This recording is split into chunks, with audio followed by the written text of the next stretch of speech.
અમરદીપ હોસ્પિટલમાં બાળકનું મૃત્યુ થયું છે, જેમાં ડોક્ટરની બેદરકારીથી મૃત્યુ થયાનો પરિવારનો આરોપ છે. બાળકને લીવરની ગાંઠ હોવાથી એડમિટ કરાયું હતું.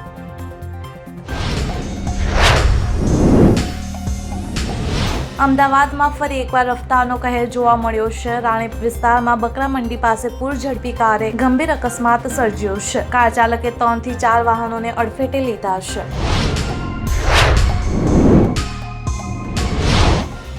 અનાજના જથ્થાના ઉપાડ વળતર અને KYC મુદ્દે સર્જાયેલી મડાગાંઠને પગલે ગુજરાતના સસ્તા અનાજના દુકાનદારો સંચાલકોએ રવિવારથી શટડાઉન કરીને હડતાલ પર ઉતરવાનું જાહેર કર્યું છે. તુર્કીમાં એક ભારતીય યુટ્યુબરની ધરપકડ કરવામાં આવી છે. યુટ્યુબર માલિક એસડી ખાન પર તુર્કી મહિલાઓ પર વાંધાજનક ટિપ્પણી કરવાનો આરોપ છે.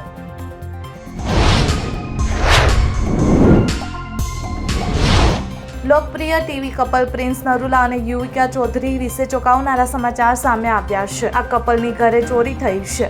યુવિકા ચૌધરીએ પોતે ચાહકોને આ અંગે માહિતી આપી છે.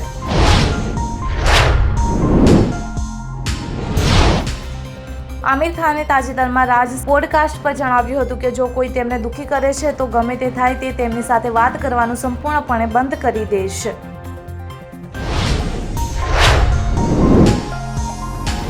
કોંગ્રેસનો વિવિધ નેતાઓ શશી થરૂરના ટીકા કરી રહ્યો છે. કોંગ્રેસ નેતાઓની ટીકા પર ફરી એકવાર શશી થરૂરે સ્પષ્ટતા આપતા જણાવ્યું છે કે હાલ મારી પાસે આ બધી વાતો માટે સમય નથી.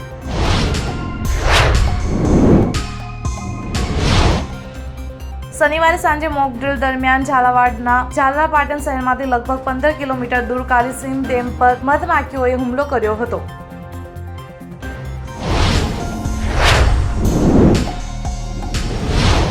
શકબાઝ ફેમ અભિનેતા નકુલ મહેતાએ ચાહકોને એક મોટું સરપ્રાઇઝ આપ્યું છે. અભિનેતાએ પોતાના પરિવાર સાથે સોશિયલ મીડિયા પર એક મોટી જાહેરાત કરી. નકુલ મહેતા ફરી એકવાર પિતા બનવા જઈ રહ્યો છે.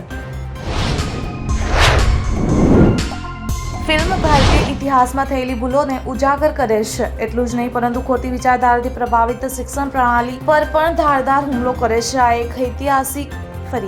એક સાહસિક પ્રયાસ છે.